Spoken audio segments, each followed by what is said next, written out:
What does it mean to truly die? Not the stopping of a heart, not the final breath leaving your lungs, but the complete erasure of your existence from every system, every record, every proof that you ever walked this earth? Dr. Nathan Mercer discovered the answer on a freezing January night in Boston, sitting alone in his office, his trembling finger hovering over the enter key that would make him a ghost. But to understand why a decorated cardiologist would choose to become nothing, you must first understand what he was about to save and what he had already lost. The story doesn't begin with Nathan's disappearance. It begins 6 weeks earlier, on a Tuesday morning that felt like every other Tuesday morning at Boston Memorial Hospital, where the fluorescent lights hummed their monotonous song, and the smell of antiseptic mixed with bad coffee created an atmosphere of sterile routine. Nathan was reviewing charts in his office when Dr. Helena Voss knocked on his door, her expression carrying that particular weight that doctors recognize immediately, the look that says this isn't a social visit. "Nathan, I need you to take a case," she said, stepping inside without waiting for an invitation. Helena had that effect on spaces. She occupied them with absolute authority, her sharp features and perfectly maintained composure making her seem less like a colleague and more like a force of nature contained in a white coat. 19-year-old male, transferred from county, congenital cardiac malformation, incredibly rare variant of hypoplastic left heart syndrome that somehow went undetected until now. Nathan looked up from his computer, his reading glasses perched on his nose, the same glasses Claire used to tease him about. Undetected until 19. That's almost impossible. How is he still alive? That's what we're trying to figure out, Helena replied, sliding a thick file across his desk. His name is Isaac Drummond, college student, music major at Berkeley. Apparently, he's been symptomatic for months, but the family didn't have insurance, so he waited. By the time they brought him in, he was in acute heart failure. Nathan opened the file, his practiced eyes scanning the imaging results, the blood work, the electrocardiograms that told a story of a heart that should have failed years ago. The scans showed a cardiac structure so malformed it defied conventional understanding, chambers that barely functioned, vessels that seemed to exist through sheer stubbornness rather than biological logic. It was the kind of case that appeared in medical textbooks as a curiosity, the kind of case that doctors discussed at conferences with a mixture of fascination and futility. "He's got weeks, maybe a month if we're lucky," Nathan said quietly, setting down the file. "Standard interventions won't work with this anatomy. A transplant is his only option, but given his age and the severity, he's not eligible," Helena finished. "He's too complex for the standard transplant list. The risk is too high, the success rate too uncertain. Every transplant center I've contacted has refused." Nathan removed his glasses, rubbing the bridge of his nose where a headache was beginning to form. The kind of headache that came from confronting the limitations of a profession that promised to save lives, but so often could only delay death. He thought about Claire, about the accident 3 years ago, about how all his expertise, all his training, all his desperate efforts couldn't save the person who mattered most. He had failed then. The word echoed in his mind like a heartbeat. Failed, failed, failed. "When can I meet him?" Nathan asked, his voice carrying a resignation that Helena recognized, the tone of a doctor accepting another battle he probably couldn't win. "He's in CCU, room 237. His father is with him." Helena paused at the door, her hand on the frame, her next words careful, measured. "Nathan, I need you to be realistic with this family. Don't give them false hope. Sometimes the kindest thing we can do is help people accept what's coming." But Nathan wasn't thinking about acceptance. He was thinking about a 19-year-old kid who loved music, who had his whole life ahead of him, who deserved more than a death sentence delivered with clinical detachment.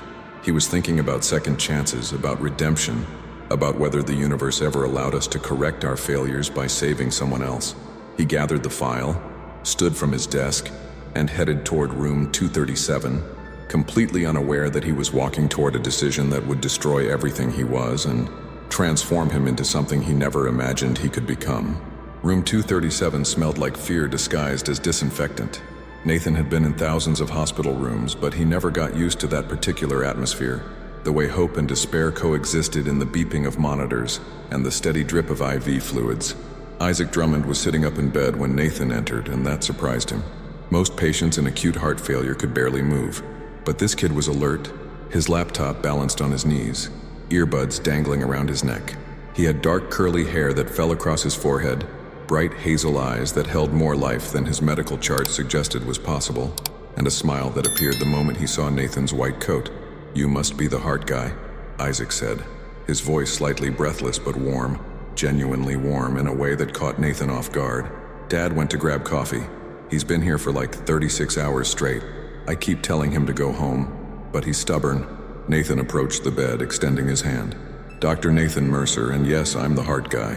He shook Isaac's hand, noting the slight tremor, the coolness of his fingers, the subtle cyanosis around his nail beds that indicated poor circulation. "How are you feeling today?" "Honestly, like garbage," Isaac laughed, a sound that shouldn't have been possible given his condition. "But I'm upright and conscious, so that's something, right? Yesterday I couldn't even sit up without feeling like I was going to pass out. They've got me on so many drugs I'm basically a pharmacy with legs." Nathan pulled up a chair, settling into the practiced posture of a doctor preparing to deliver difficult news, but Isaac spoke before he could begin. "Listen, Dr. Mercer, I know what you're going to say. I've heard it from 4 different doctors already. My heart is basically a disaster. I'm not a good candidate for a transplant, and I should probably start thinking about my bucket list or whatever. So let's skip that part, and you can just tell me realistically how much time I have. I'd rather know the truth than dance around it." The directness was disarming. Nathan had prepared himself to navigate denial, bargaining, anger, all the stages of grief he'd witnessed countless times. But Isaac was already past all that, sitting in his hospital bed with the clarity of someone who had accepted his mortality and wanted to make peace with it on his own terms. It reminded Nathan of Claire in her final moments, how she had squeezed his hand and whispered, "Don't waste time being sad. Just promise me you'll keep living." He had broken that promise. He had stopped living the moment she died. 4 to 6 weeks, Nathan said quietly, deciding that honesty was what this young man deserved. "Maybe a bit more with aggressive management, but your heart is deteriorating faster than we can compensate for. The malformation is too complex for standard surgical interventions, and a transplant at this stage would be extremely high risk with very low probability of success." Isaac nodded slowly, absorbing the information the way someone might absorb news about bad weather. "Unfortunate, but not unexpected." "Okay, that's what I figured. At least now I can plan accordingly." He closed his laptop, setting it aside. "Can I ask you something, Dr. Mercer? And I want you to be straight with me. Of course. Is there anything, anywhere, any experimental treatment or crazy procedure or clinical trial that might give me a shot? I don't care how risky it is. I don't care if it's only been tested on rats or if it's in some obscure research facility in another country. I just want to know if there's anything at all before I start writing goodbye letters to my friends." Nathan felt something shift inside him, a stirring of the part of himself he thought had died with Claire, the part that believed in fighting impossible battles and refusing to accept defeat until every option was exhausted. He thought about the research he'd been following, the experimental protocols being developed in Europe, the cutting-edge procedures that existed in the gray area between medical innovation and regulatory approval. There was something, actually. A protocol in Switzerland developed by a team working on extreme cardiac reconstruction. He'd read about it in a journal just months ago, dismissed it as too radical, too experimental, too far outside the boundaries of what was legally and ethically possible in the United States. "Let me do some research," Nathan said, and even as the words left his mouth, he knew he was making a promise he might not be able to keep. "I'll look into every possibility, every option, no matter how unconventional. But Isaac, I need you to understand that even if something exists, accessing it might be complicated. There are regulations, protocols, international laws." "I don't care about complicated," Isaac interrupted, and for the first time, Nathan saw something fierce in those hazel eyes, something that transcended the dying body that contained them. "I just care about possible. If there's a 1% chance, I want it, because the alternative is 0%, and I'm not ready to accept that yet." The door opened and a man entered, tall and weathered, wearing work boots and a flannel shirt, carrying 2 cups of coffee. Marcus Drummond looked at Nathan with the exhausted hope of a father watching his son die slowly, and Nathan recognized that look because he'd seen it in the mirror every day since Claire's accident, the look of someone who would trade places in a heartbeat if the universe allowed such transactions. "You're the new doctor?" Marcus asked. "Yes, sir," Nathan replied, standing to shake his hand. "We were just discussing treatment options." Marcus's grip was strong, calloused, the hands of someone who worked with them. "Is there hope, doctor? Can you save my boy?" Nathan looked at Isaac, then back at Marcus, and in that moment, He made a decision that would change everything. "I'm going to try," he said. "I'm going to try everything." The next 72 hours became a blur of obsessive research that consumed Nathan completely. He canceled his other appointments, ignored calls from colleagues, and transformed his office into a war room papered with medical journals, printouts of experimental studies, and handwritten notes that covered every available surface. His assistant brought him meals he barely touched, coffee that went cold while he read through another research paper, searching for the miracle he had promised Isaac. Sleep became optional, something he grabbed in 20-minute intervals, slumped over his desk, always waking with a start as if his subconscious refused to let him rest while time was bleeding away. The Swiss protocol haunted him. The research was brilliant, revolutionary even, developed by Dr. Elena Kovac and her team at the Zurich Institute for Advanced Cardiac Medicine.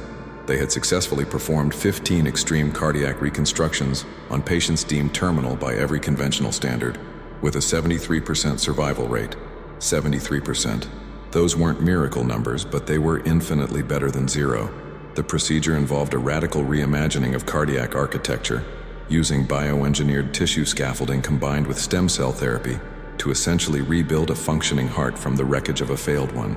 It was the kind of medicine that existed at the bleeding edge of possibility, the kind that regulatory bodies approached with extreme caution because the line between groundbreaking and reckless was terrifyingly thin. Nathan had already made contact with Dr. Kovac's office, enduring a frustrating series of emails with administrative staff, who politely but firmly explained that American patients could not access the protocol without FDA approval, which could take years of clinical trials and bureaucratic review, years that Isaac didn't have. He tried appealing to ethics boards, contacted colleagues with connections to international medical organizations, even reached out to lawyers specializing in medical advocacy. Every path led to the same dead end.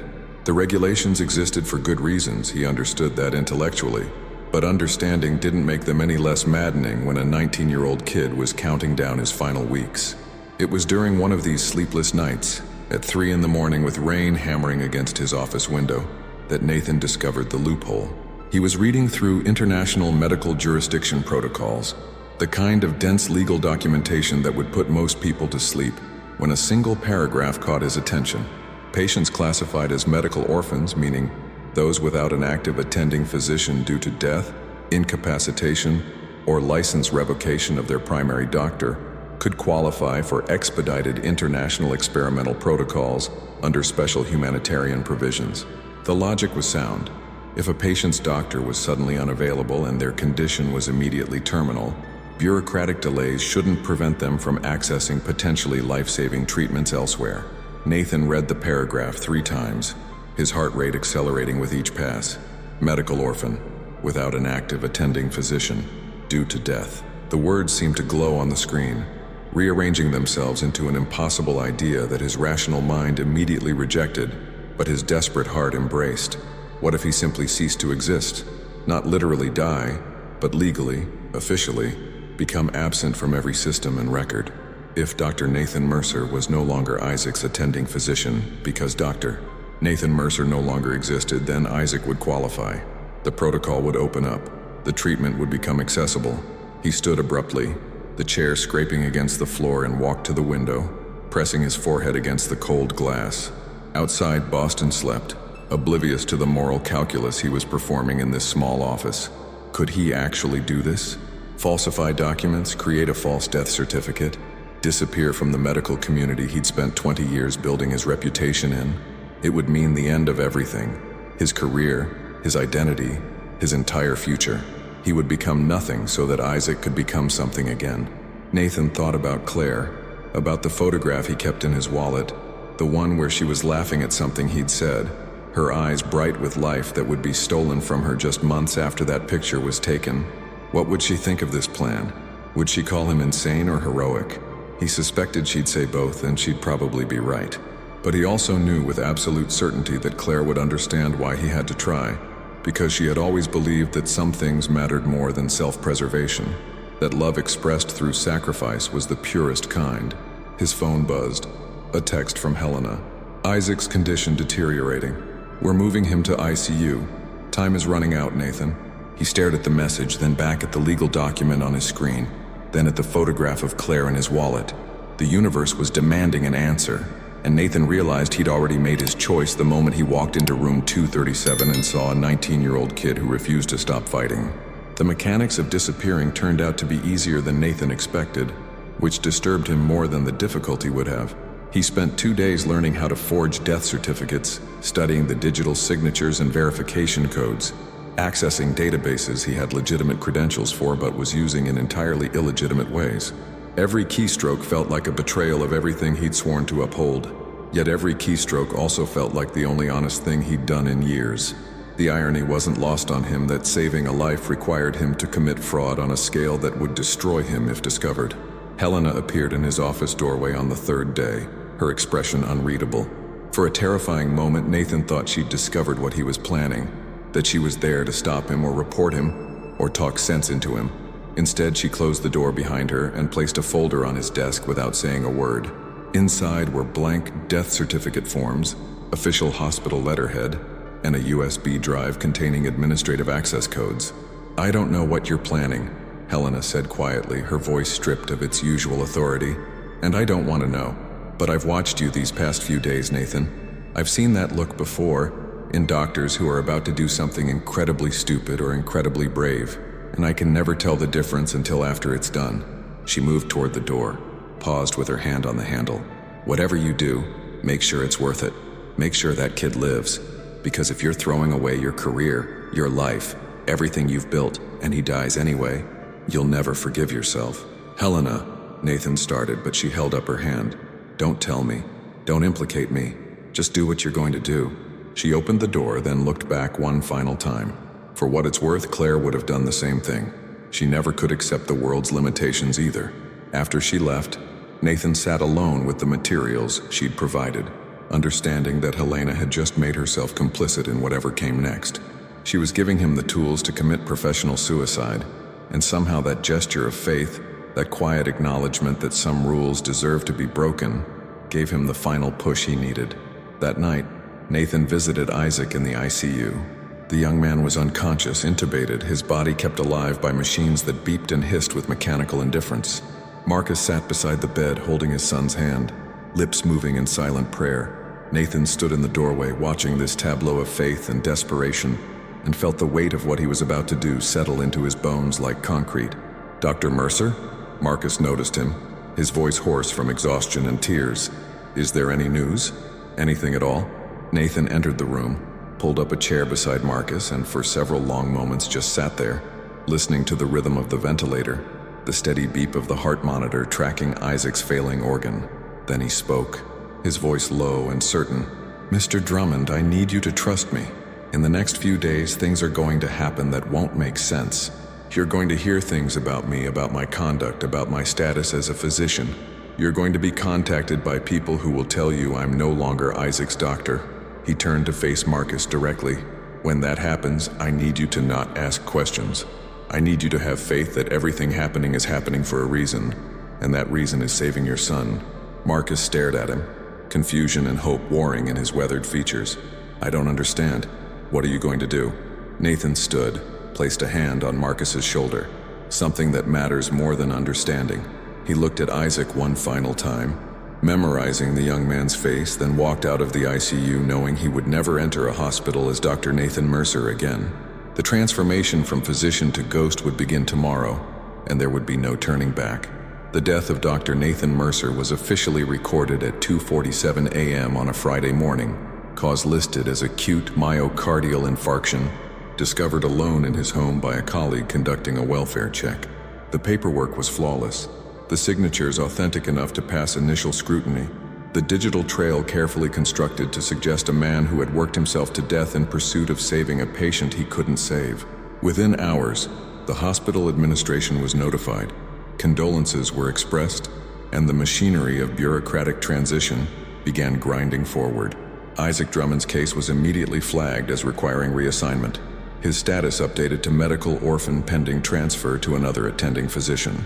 Nathan watched it all unfold from a coffee shop 3 blocks from the hospital, monitoring news alerts and medical database updates on a laptop purchased with cash under a false name.